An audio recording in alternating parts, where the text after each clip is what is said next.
there are allegations that there is a switchboard in China, that they will just close the entire country's supply of energy. Can the Chinese close any of the three control points of the NGCP in the three islands of the islands of the Philippines?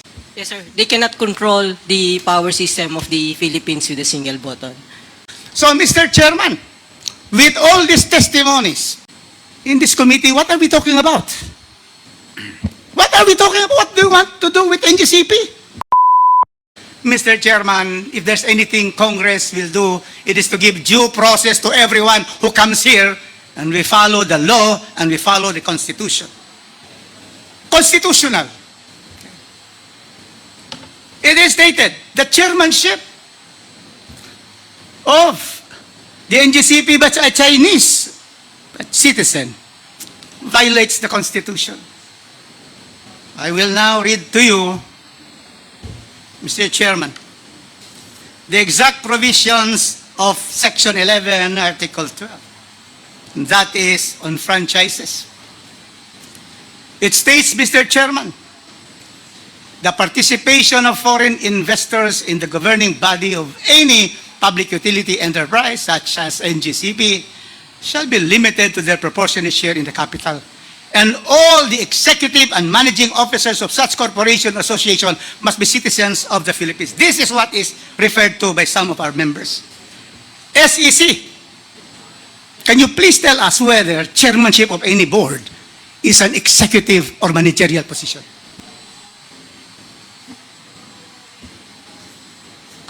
We have here an SEC opinion. It's stated here that an alien national may assume the post of chairman of the board whose act shall be limited to that of a presiding officer during board meetings. So, if chairmanship, foreigner may be allowed as chairman of the board, but it should be qualified that his act should be limited to that of a presiding officer of a board meeting. So, if his role involves managerial roles, that is already violative of the Constitution. Very clear, Mr. Chairman. Strike 4, constitutional. Foreigners, as decided by the members of the board, can be chairman.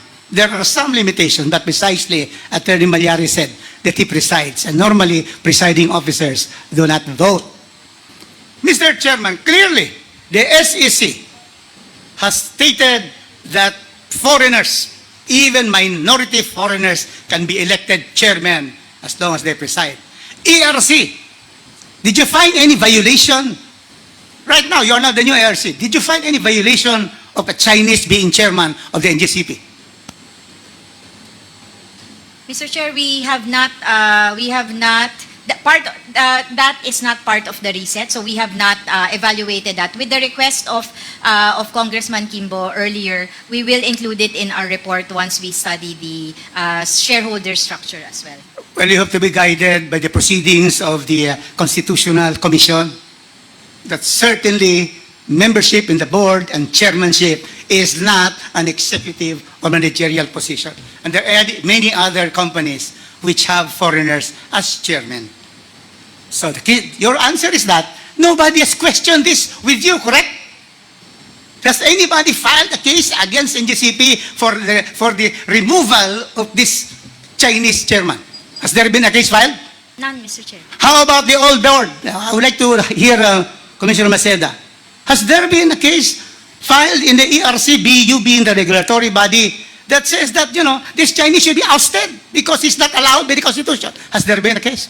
Well, from the time I joined the ERC, Your Honor, in 2018, I have not encountered any. None, because nobody can question this, because this is constitutional.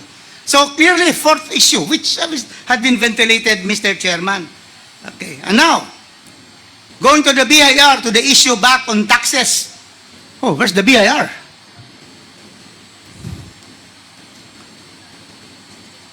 The BIR. Because the BIR, with Commissioner Romeo Lumagi, attended the Ways and Means Committee hearing the other week, where I am a member. And what was the statement? I'd like to get confirmation, BIR. so that we will know that Section 8 has been religiously been complied as far as franchise tax is concerned. O asa na, nag-CR na naman.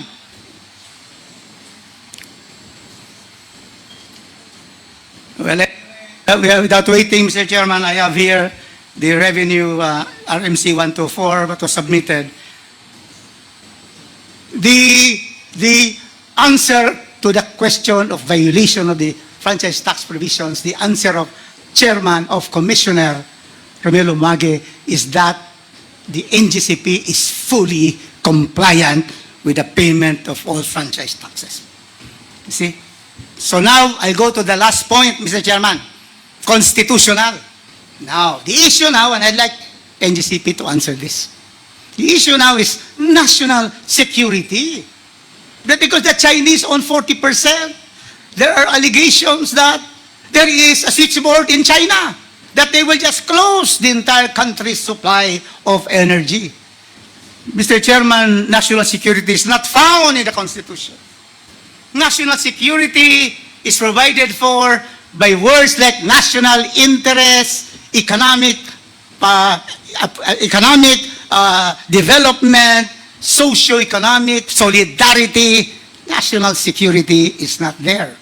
But that principle, Mr. Chairman, pervades the Constitution, that primarily foremost in the country and the administrators of this country is national security, and that is why in the Constitution, the first article is national territory, because we have to defend our territory against any aggressor, including the West Philippine Sea, against these Chinese illegal trespassers of our West Philippine Sea, as decided already by the International Tribunal of July 12, 2016. The 9-dash line of China has no basis in law and in fact. They lost in 8 counts to the Philippines. And we thank President Pinoy for filing that case in the International Tribunal in Den Haag. National security. Oh, is it true that, these Chinese are going to, because if you say it's true, I will call for the revocation of your franchise. Can the Chinese close any of the 3 control points of the NGCP in the 3 islands of the islands of the Philippines?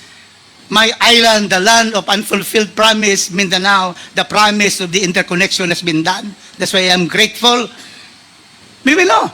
Is there a switchboard that is held by the chairman, Chinese, in Beijing? Is that correct? Let us have the answer. So that this is the national security concern, which I am also concerned, because we do not want China to have, a grip on our energy system. None, Mr. Chairman. Let's have the answer, officially. You are under oath. Can the Chinese minority owners, can they sabotage our country by just stopping supply of energy to any part of the country? Answer, please. They cannot, Mr. Chair.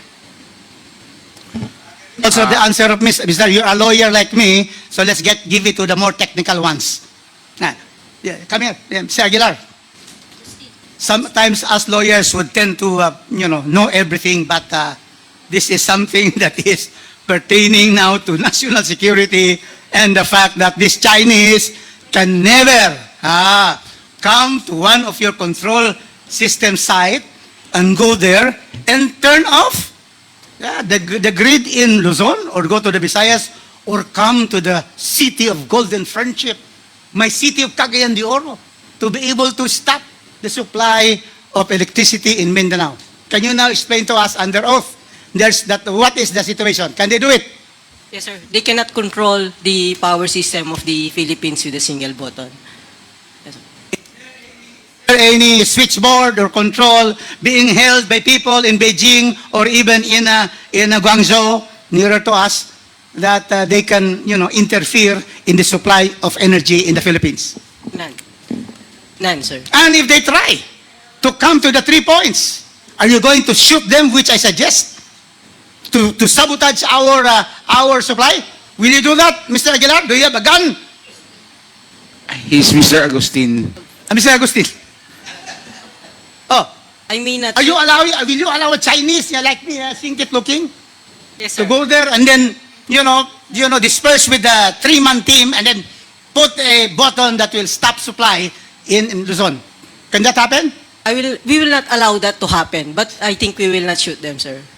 We should shoot them if they do that because that is part of self-defense.